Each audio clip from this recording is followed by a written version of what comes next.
Oh, gosh, blood, that's bright, isn't it? You alright, guys? Welcome to the garage.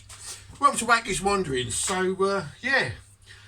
What do you get up to, Dave, when you retire? Well, just about everything. So, as an example, at the moment, I've got around about, one, two, three, four, probably around about 4 or 5 projects going, all at once. You know? I do my garden, I've got me allotment, not my allotment, my veggie patch, etc. So, today, what's happening today? Well, today I fixed the fence because the wind took it all down. I've been to the bushcraft store, yeah, to buy this axe, which I'll talk to you about in a minute. I've done myself some logs up to get myself some mushrooms. I'm rebuilding the sheath for this tyre pressure gauge. I've got a stick there that I'm trying to turn into a walking staff. And various other things going. But it's because I enjoy doing it and I want to do it. It's not like going to work, you know, where you go to work, oh, I've got to go to bloody work, you know. I've got all these projects going, it doesn't matter when I do them, I've got no one on my case. I can sit in here, have my beer, ponce around, bloody lovely. Highly recommended retirement, I'll tell you, highly recommended.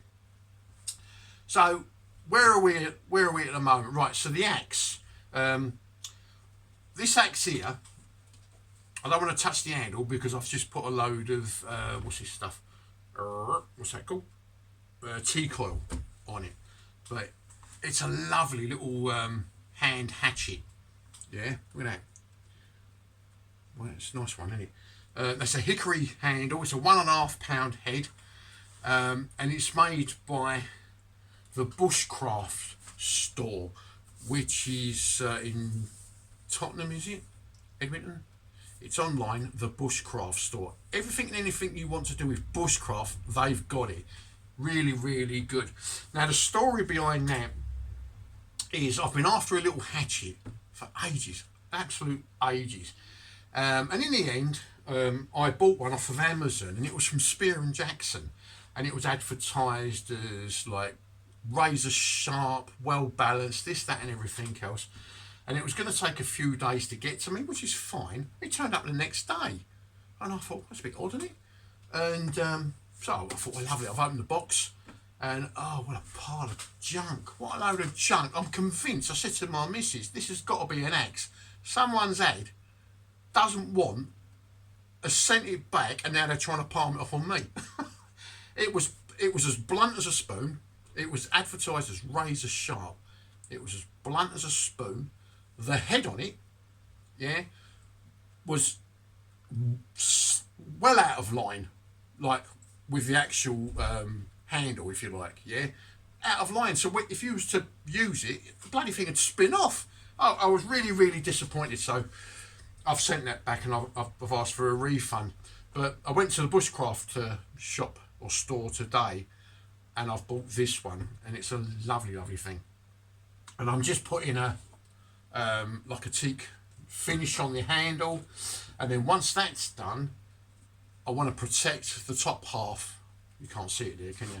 But what happens if, like, when you're out there and you use them, I haven't used axes that much, I've got to be honest, but you can just about see that, can't you? That's helpful, Dave, well done. But this part here, if you was to miss the log or whatever and whack the handle against the log, it's obviously going to damage the handle, and it can break the thing. You know, you're not going to break the head. That bloody thing's made out of carbon steel, so you're not going to break the head, hopefully. So what you do, or what they do, what people do, etc., is they put like a leather sheath or wrap round some sort of cordage just to give it a bit of cushion. So this is one project at the moment, sorting out the handle of this axe, and I don't know whether to have the guard that width, yeah, or this width, which is a little bit bigger. Yeah? I don't know whether to lace it with like leather lace, like, you know, or pop it, or I don't know what to do with it. But so that's one project that I'm up to. If you like, the second project is, you can see it's whacked into loads of bits of like tree logs that have got a question mark on it, and they're all cable tied together. Right, so these logs, basically, I don't know what tree they come from. I ordered 2 tons of log for like a wood burner. I wanted hardwood, obviously, because you can't have pine, because it will cock up your flue, and it's carcinogenic, burning pine. Do you know that? That's what I've read, nerd anyway. So I wanted all hardwood. Now, I've got a bag of the bloody stuff out there, and I thought, well, I'm not really using it to burn in the burner. So, kind of going around the houses a bit. But what I've done is I've ordered some oyster mushroom plugs. So they're like little wooden plugs with oyster mushroom spores put on it, yeah? And what you do is you drill a hole in hardwoods, and you put these plugs in, and you set the wood thing, the block, somewhere damp and dark, etc., and you'll get mushrooms growing. Now, it's an expensive way. You could go down the shops and buy the things for a fraction of the price, but I just wanted to do it myself. I just wanted to do some, like, grow some mushrooms. I grow potatoes all that all like, so I thought, well, I'll have a go. So I've got all this wood. I don't know what type of wood I know this is birch, yeah, so this is silver birch, so I've written on there birch, so that's one bundle, yeah.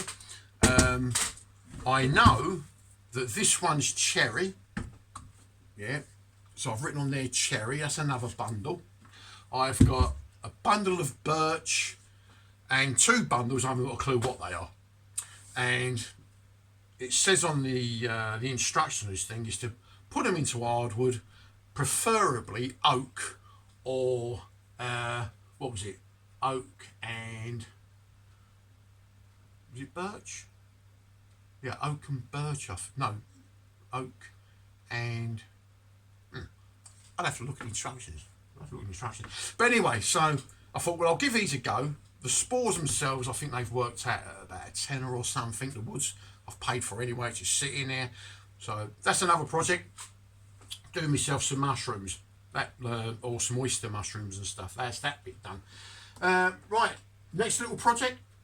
I always do like a vehicle check on my motor before I take it away. Like before I drive it anywhere. I've just had to have a windscreen replaced again. Second one in just as many months because of stones have come up. And as always, you make me wrong out, and if you're a mechanic, go on and you tell me why. Whenever you take your car to a mechanic's shop or a windscreen place, it comes back with nuts and bolts and screws missing. There must be buckets in garages full of nuts and bolts and screws, the same as in these windshield places, and mechanics and windshield technicians going, that was empty this morning, where they all come from? Oh, it doesn't matter. And if you do find out that you've got nuts and bolts missing off of certain parts of your car after going to a garage, you go back and you say, hey, mate, like this all, oh, you don't need that. That's all right, you don't need that in there. And I think to myself, well, the manufacturer seems to spend a hell of a lot of money thinking that I did. So would you mind please putting it back together? I mean, they're paid to do a job, yeah? To do the job, not half of it. Or what you fancy. Well, I'm not going to have them moan too much because it really gets on my bloody tits. Well, anyway, so the next project is my vehicle. I do my vehicle check every day, or whenever I drive it, because that's just the way I am. I spent 30 years like in the ambulance service, and you always have to check your vehicles, and it just becomes the norm. You know, you go out and check the tyres, check the valve, blah, blah, blah, blah. Indicators, lights, you name it, a lot. And my tyres, I usually check the tyres with one of those who plug it in the cigarette lighter, and if you connect it to the tyre and the pressure gauge comes up, and if it's down you pump it up, etc. Yeah, but that's a lot of flapping about. I have got a standard tyre pressure gauge, like the steel ones where you push it on and the little thing pops up the top and you try and read it.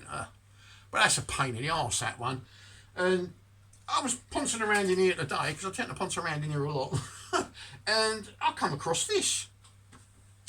and it's a German-made tyre pressure gauge. I don't know where I've got it from. There's loads of stuff in here. I haven't got a clue where it's come from. But anyway, and I thought, oh, that's nice. And it's really, really well made. And I thought, ooh, that's like a little bit kind of antique-y. So I tried it on the car, and I compared it to my other gauges, and it bloody thing's bang on. And I thought, oh, that'll do me, that'll do me. Now, the only problem is, well, it's not a problem, but it come in this little leather pouch. And I thought, oh, and the leather pouch, all the stitching had come undone, and it was all frayed, and I thought, oh, that's a shame. I'll repair that. So, with all my other toot I've got, like leather making stuff, I'm repairing the pouch. So if you have a look at it, you will see there's a couple of needles sticking out there. That was so I could align the original stitch holes, yeah. And then I've glued with leather glue the two parts together, making sure that my holes are all lined up, and I put the little clamps on, and I'm waiting for that to dry, and then maybe tomorrow, next day, whenever, I'll get round to using my various, these are all wax coated, like leather threads, or cotton threads things, but they're wax coated, all the various needles, blah blah blah, and I shall stitch it all back together, and I'll have that in the car so that I can do my tyre presses. Right, so that's that bit. I made myself like a walking stick. It ain't very good, but I don't care. It just keeps me quiet in here, gives me something to do. Now this stick, when I originally found it, which was about 3-4 months ago, was all bent and wibbly wobbly. And I thought, what if I could like straighten that out? So what I've done is I nailed it to my workbench, straight, like wet it, nailed it and bent it, and I just left it there to dry out.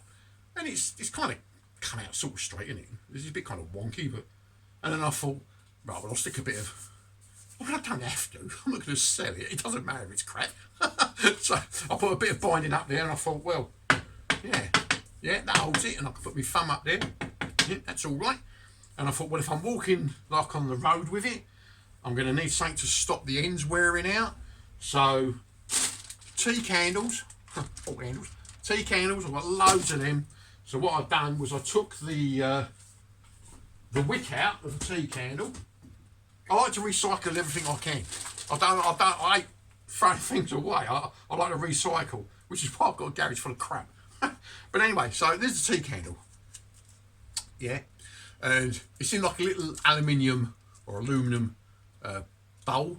Take it off. Yeah, and we look underneath. There's that little metal thing, and that, if you get hold of the wick and push it, comes out. So there's wax you can use for whatever. Do your shoes with that. There's that little metal thing, you see it? And then what you can do is detach the wick, and you're left with the little metal stud.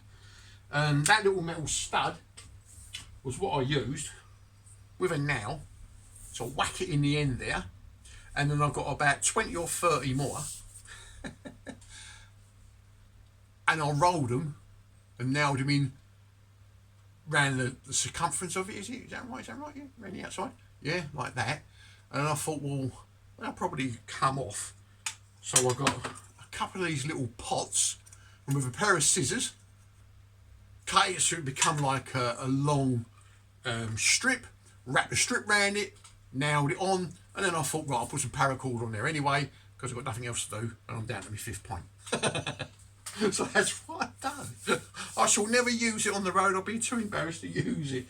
But it's just poncing around in the garage, keeping yourself busy and doing something. It's a laugh, and it's a laugh. Yeah, you can have a beer, you can talk to the camera, you know.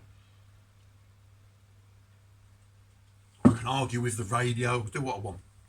So this is my little den. Yeah, so that's like the few projects I've got going there. So I've put in a couple of fence panels today and sorted that out. My garden, I've been sorting all that out over the last couple of months really. Utilising water off the roof. I'll tell you, when you're retired, you don't seem to have enough time to do everything. But it's brilliant because you don't have to do it. No one's going, oh, you need to do that. Can you get that? Can you get this? Do this, do this. Why did you do it like that? When did you do it yesterday? Could have done day before. Bollocks to them. Suit yourself. It's good stuff. Good stuff. Right. Okay, guys. I'm going to get back to pouncing around doing nothing. Doing a lot of nothing. Enjoying myself. You be good. You be safe. You keep smiling. Any comments, put them down. I don't mind what they are. If they're silly comments, I just delete them anyway. But does it get on your nerves when you take your car somewhere and it comes back with nuts and bolts missing? You know what I mean? Does it? Am I the only one that's just a miserable old fart? But God, don't get what it. Have you got an axe? Where did you get it from? Was it any good?